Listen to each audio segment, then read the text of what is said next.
Hello everyone, this is AndresRestart, and today we have so much to say when it comes to Metroid Prime 4 Beyond. Not only did we get a new trailer today that tells us a lot more about the story of the game, the gameplay, but also, from within the trailer, from the direct itself and beyond, we now have a lot more evidence that there will indeed be an enhanced Switch 2 version. I know some people have lost hope that there will be a Switch 2 version because they showed this game in this Direct as opposed to the Switch 2 Direct next week, but we do not yet know what will be in the Switch 2 Direct. However, after today, once we go through all the evidence, I think a lot of you will probably be thinking, oh, there probably will indeed be an improved Switch 2 version.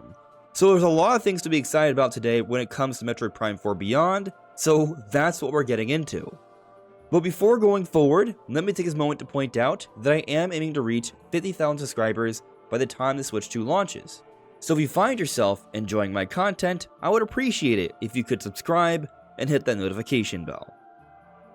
So first I'm going to be going through the trailer here, analyzing different points of interest, and then by the end I will get into all the Switch 2 version evidence. So as we scroll through, we see that the opening shots of the trailer are basically just what we saw at the end of the first trailer of Metroid Prime 4 Beyond. So if you remember, at the end of the trailer, yes, we saw all the fighting going on this planet with the battle with space pirates and Silex, but after they showed off the title, we also got to see Samus appearing out of a portal, seemingly, in this foresty area. This is the exact same area.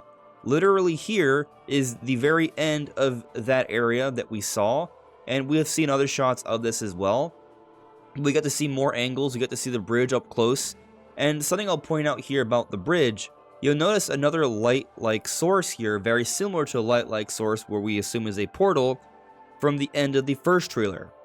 And so what is explained about what goes on here is that Samus is unexpectedly teleported to this area. Literally see Samus right here coming out of a portal. And notice the background behind her? Right there, that structure, very similar to the structure we see on the bridge. So it looks like there's going to be a lot of teleportation in Metroid Prime 4. Now, this is actually something we theorized would be happening from the first trailer. In the first trailer, not only do we see a portal at the very end, but we see a structure that seemingly the Galactic Federation is trying to keep safe from the space pirates. And this structure looks very much like the logo of Prime 4, which looks a lot like the symbol for a black hole. And for those that don't know, a black hole has been theorized to potentially be a portal. Now, I'm not saying it actually is in real life, but there have been theories on the matter. And so it seems that portals are going to be a big part of Metroid Prime 4, and with the second trailer, that's been made even more clear. But now we get a really good look at Samus in her new design. And what you'll notice here, it's different than the first trailer. She now has purple highlights from wherever light would be showing. It's not the green on her visor. Her arm cannon has the purple lights as well. But something very different is she has almost like a jewel right here, or perhaps like a third eye. What might that be for? Well, you may have a pretty good idea, but we'll get into that as we dive deeper and deeper into this trailer here. And here we see typical sort of alien life flying by in this jungle-like environment. There's a common thing to see in Metroid games of some sort of bird or bug-like creature flying through. But I will note, we get a nice look at the back of Samus. There's some pretty nice detail there. However, something I do want to speak on, and you'll probably see different elements of it in the trailer, but my first actual initial response when I first saw the very first frame, because it didn't tell us it was going to be Prime 4 at first, right? I saw this and I was like, oh, that looks extremely familiar, but not super amazing. And just to be clear, I'm not trying to speak ill of the visuals in Prime 4. I think, to the contrary, they're very impressive, but I think I'm almost ready to see an enhanced version. And as we kind of look at everything, it does seem like there's a lot here that definitely could look better with higher quality textures, higher resolution, better level of detail. Like, look at the grass here towards the bottom, it does seem a little blurry. I do find that the purple plants that we see a lot of throughout the trailer here are kind of simple. Or even here, the trees in the background. And my sense is that this game could easily look a lot better with a Switch 2 version. We're not talking about replacing everything, just upping the level of detail, upping the resolution. That could make for a big difference for how great this game looks. It already looks impressive, but I think there's a lot more that can be done on Switch 2, which, yes, we will dive further into as we progress throughout the trailer and see different things that sort of point more towards this. But as I said, I feel like just looking at the visuals, it does look like easily things could be upgraded here. Like, take a look at this other purple plant. It almost kind of stands out in an ugly kind of way. The rest of the environment looks good, but it's just weird things like this that I'm sort of noticing. Like here, everything looks great, right? And Samus looks amazing. But as we continue through the trailer, you can see those light shafts. They tell us that this planet is called Viewros. It is an unknown planet, so Samus is teleported to this unknown planet. She does not know what's going on. And something I will sort of point out here is that when we look at the first trailer, we could see Samus's missile expansions, and here that is not viewable for some reason. I suspect that the reason why is because Samus, like all other prior Prime games, loses her powers in the initial section of the game, which is the area we saw in the first trailer most likely, and she's teleported to Viewros after she's lost her powers, after something has happened to her. And actually, when we look at the first trailer at the very end, when Samus enters what we assume is Viewros, her visor isn't green anymore, but purple, so it looks like whatever happens to her happens at the end of this first section of the game. And so that's why we can't see missiles here, but as we progress, you'll notice that missiles are added. And so continuing through, here we see that area more clearly. This is the area we've seen explored before. We've seen that beyond footage with the forest and stuff. Looks great. We get a lot more angles of it. There's the big bridge off into the distance. Now, this area is very interesting for a variety of reasons. Notice the door here, right? Almost like a jewel-like thing. It's not the exact same shape, but it does look somewhat similar to what Samus has on her head. But also, there are two indentations or holes to left and right. This appears to be almost like some kind of ancient door, and you'll see that there are two statues, one to the right, to the left.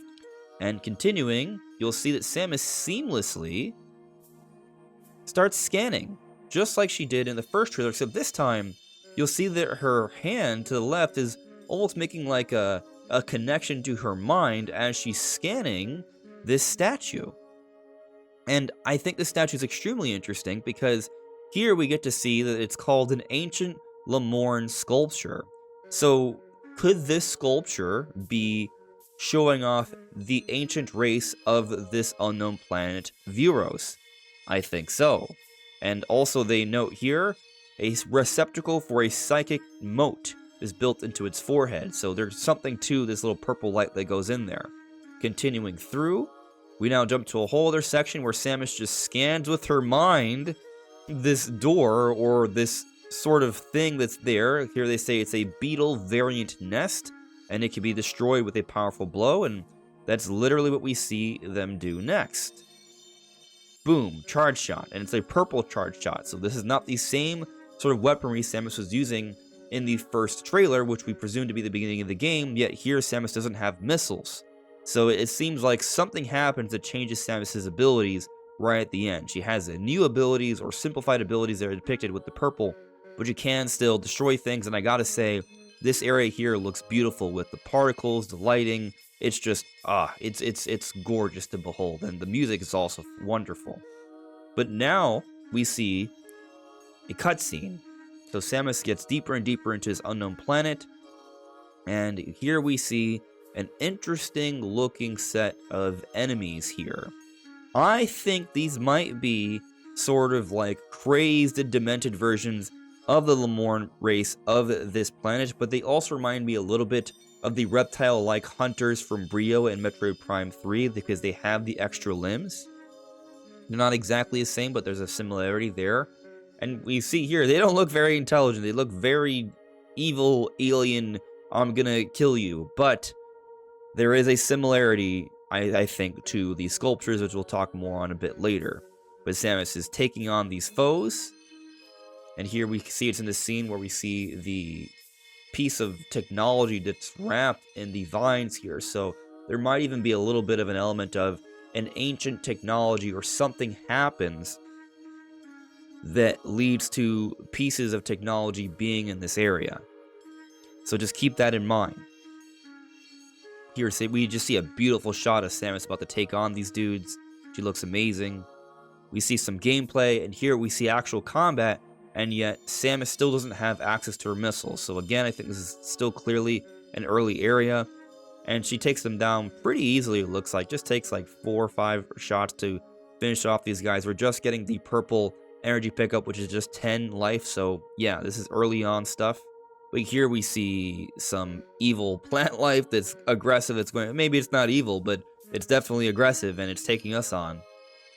So there's that. We see this nice, beautiful stream actually up close. I really like how the water looks on the dirt, but also we have these other enemies that are coming out at us. This is not going to be the safest of environments, but something else I just think is neat is we can see like the flare of the lens, the light from the sun there. It just looks really nice to see that. Also, we can see some light shafts over here under this big branch-like tree hole. Beautiful. Even on the bridge, there are these enemies. And here we see a cutscene where Samus is absorbing some sort of purple light. And it's at this point the trailer starts talking about how Samus has psychic abilities now. So this is something very different from any other Metroid game. One random thing I'll note is that here we get a nice look of Samus's breastplate, and there appears to be some pretty nice detail there, some wear and tear even. So that looks pretty cool. But what I find extra curious about this is that it does remind me a little bit of what happened with Metroid Dread, how Samus has some powers and she kind of used a little bit with her hand. I don't think it's the same thing, but there might be a little bit of an inspiration there. Similar to how Metroid Dread shows some cutscenes in first person, and that's clearly a nod towards Prime, I think this might be a nod towards Dread. And there's a variety of psychic abilities that Samus has. Notice something that interesting that happens here. It's almost like she's shifting into a different visor when this happens. The missiles are no longer visible. Yes, see, as I point out, that she eventually does get missiles, and she just got psychic abilities here, so there is a progression, right? There are power-ups here. She just got the missiles, there's only 10, but it also looks like she just got her psychic powers as well. Notice there's a door there, very similar to the door we saw before, but there aren't any extra indentations. It's smaller, so you may just be able to blast through or use your psychic powers to open it up. And so as she enters here, she does something with that purple mote, very similar to the head we saw earlier. She pulls it out, and she sends it over to that little structure, and all of a sudden, this door opens up. So it's clearly being used as a way to have different cool puzzles. But I think there's more to it than that. I mean, not think, we know, because here we see her battling in this psychic ability mode. As she's charging, as you see she's charging, then the energy on the left and right of the meters are draining down, and so she has a charge shot to shoot out this purple psychic ability attack that she can track and move through these different enemies in suspended time. So that's actually super curious to me, I would say. One, she's slowing down time or stopping time here. Technically a time-related ability. I don't know if it clearly is tied to psychic powers here, which is very interesting. But also, this is one charge shot in her psychic mode, which is awesome. So it looks like something you'll have to recharge every time, or you have 3 shots of it at least early on. But also here we see Samus using her hand to control this dial and move it through. And so what I find very curious about this stuff, a lot of this is very pointer heavy. And yeah, you can point around already in Metroid. Obviously, it's a first-person shooter. But this kind of shows even more emphasis on the pointer controls. And from what we understand the Switch 2, there will be mouse control features which are perfectly suited for pointer-related games, including first-person shooters. So with this increased focus on pointer controls, even more so than prior Prime games with these psychic abilities, I think you can actually make the argument that it's even more meaningful that Prime 4 has this Switch 2 functionality of the mouse control. So that's another point to sort of consider in terms of Prime 4 having a Switch 2 cross-gen version. But there's more, and we'll get into it as we progress. But continuing through the trailer here, we already saw this stuff. It looks awesome. I'm very excited for these psychic abilities. But here we see a cutscene. And I think this cutscene is interesting for a variety of reasons. One, we get to hear some really cool voice acting, and notice how it's in an alien language, but it still sounds awesome. It's kind of also doing a little bit what they did with Metroid Dread and the Chozo voice, which I super appreciate, and visually, the game looks stunning. I love these cutscenes. They're so good looking. And I like how they refer to her as a chosen one. They welcome her. This character is welcoming her. I believe this is a Lamorn. It looks just like the statue. You see the little flaps behind its head. You also will notice that, of course, it has legs, but it also has an extra pair of limbs. There are arms here and here, which are very much like the character that Samus was fighting earlier, except that was a crazed version, and this is a kind, calm, almost ghost-like version. Notice how it's transparent. This is very common in Metroid games to communicate with an ancient race creature of a particular planet that seems to be very wise, but also might be dead or extremely ancient, as we're seeing here. This could actually be a ghost or spirit. And here we see this beautiful, beautiful shot. Look at all the little pieces of grass in the air. You'll notice the walls here, how there's just plants and flowers curved around everything. It's just so, so beautiful. And this is the Switch 1 version. I am increasingly more optimistic that there is truly going to be an even prettier Switch 2 version, but still, even with this, it just looks magnificent. We see some Morph Ball gameplay. Honestly, nothing too crazy here. She has her balls. I will say that there is like an extra notch down here. That's probably just an energy tank, so this is very likely later gameplay. She probably doesn't have access to her Morph Ball early on. At least that's how it works from prior Prime games. She does lose that early on, but she'll probably get it pretty soon.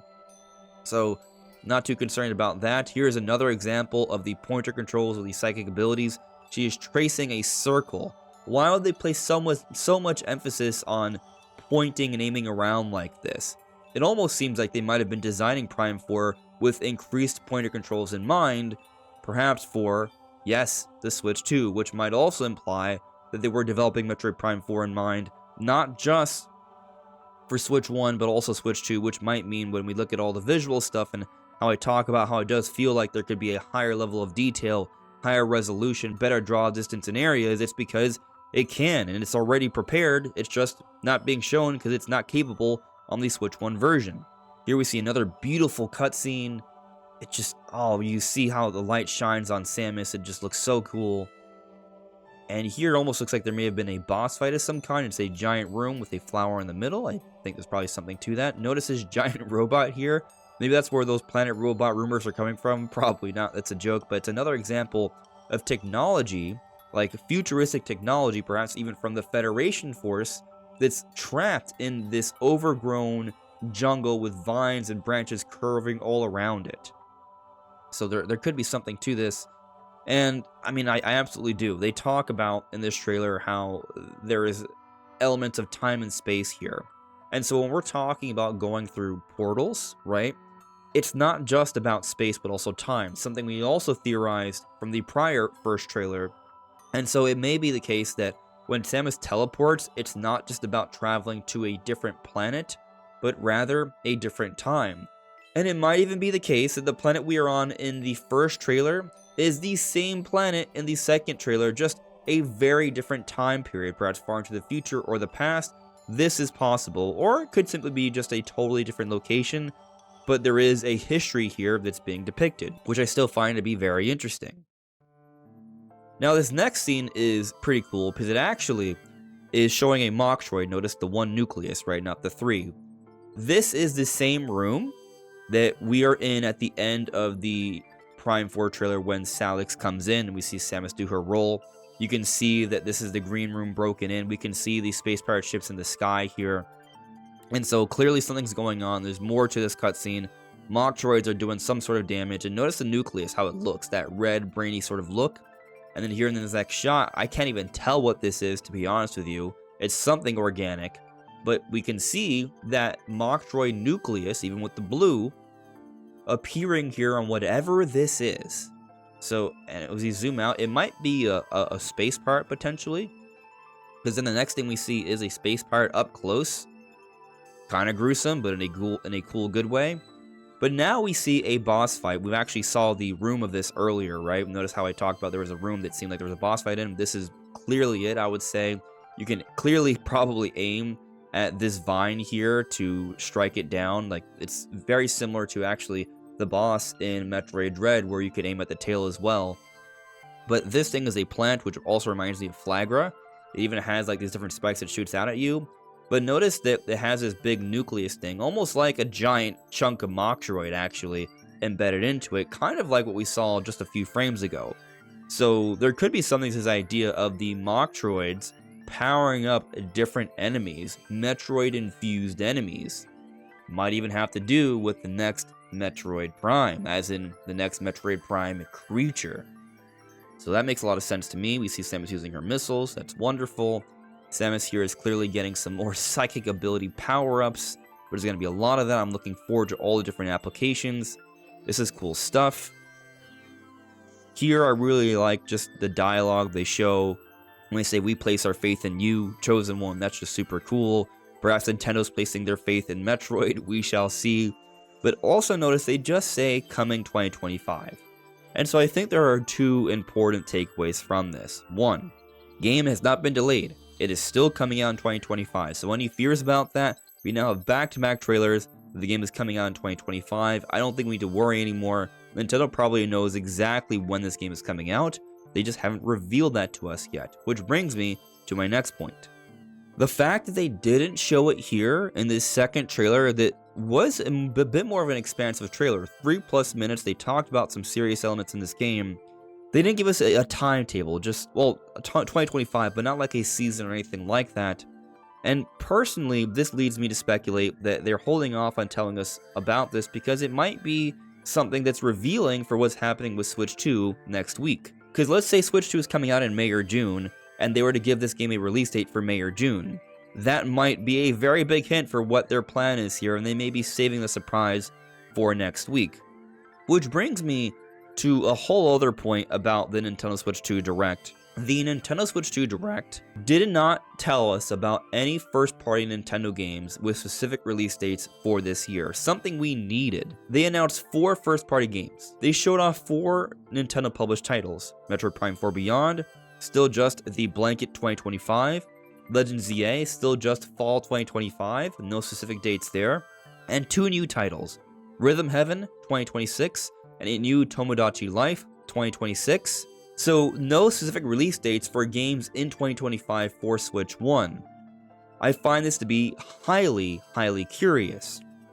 But when you also consider that they made mention of the Switch 2 several times in this Direct, they talked about the virtual game card library option now, and also this new Nintendo News app.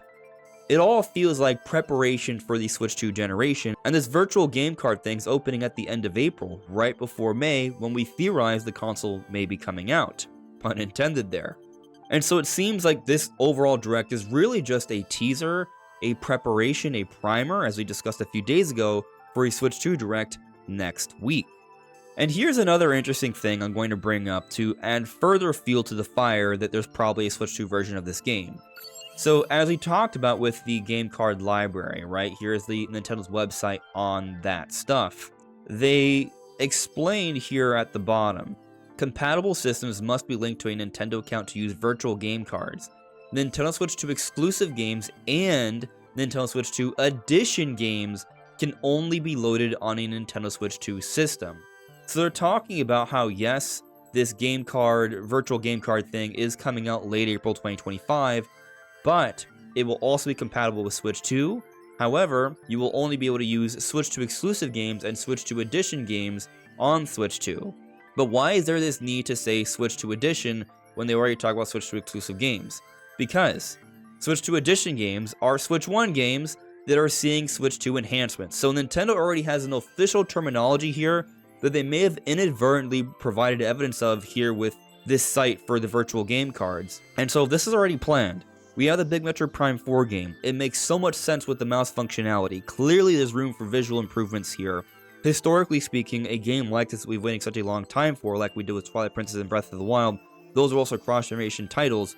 And you want to maximize sales potential here by putting it on Switch 2 and Prime 4 has had a huge budget, they want to make sure they are somewhat profitable here, there's still so much reason to believe that Prime 4 is going to indeed have a Switch 2 version. It's very likely it is going to be a Nintendo Switch 2 Edition game.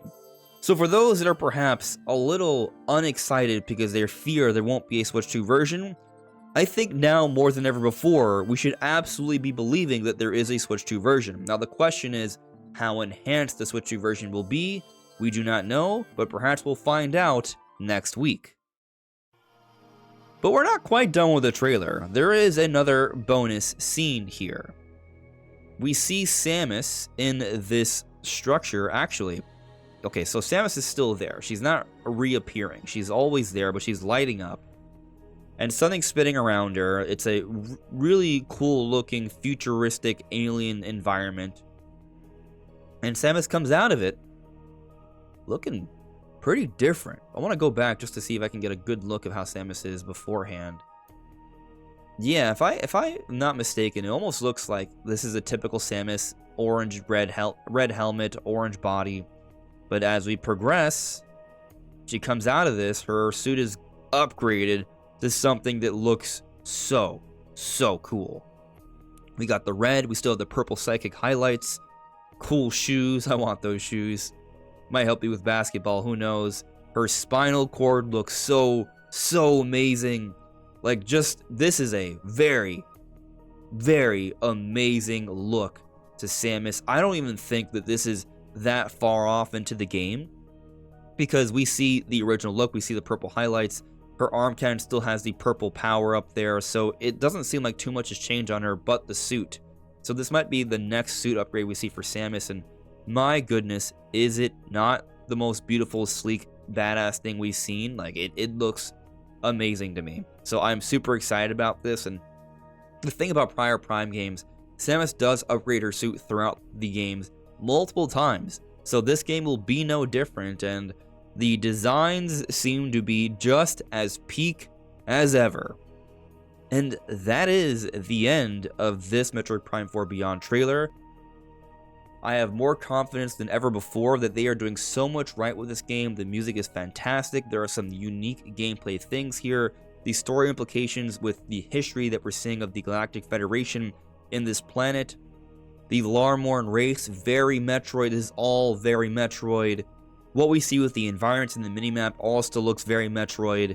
But it does look like they are indeed planning a Nintendo Switch 2 edition for this game. So I'm extremely excited for Metroid Prime 4 beyond your typical excitement. But how do you all feel about this? Let me know in the comments below. This is AndresRestart. Thank you so much for listening and watching, and I'll see you all really soon. Take care. Bye.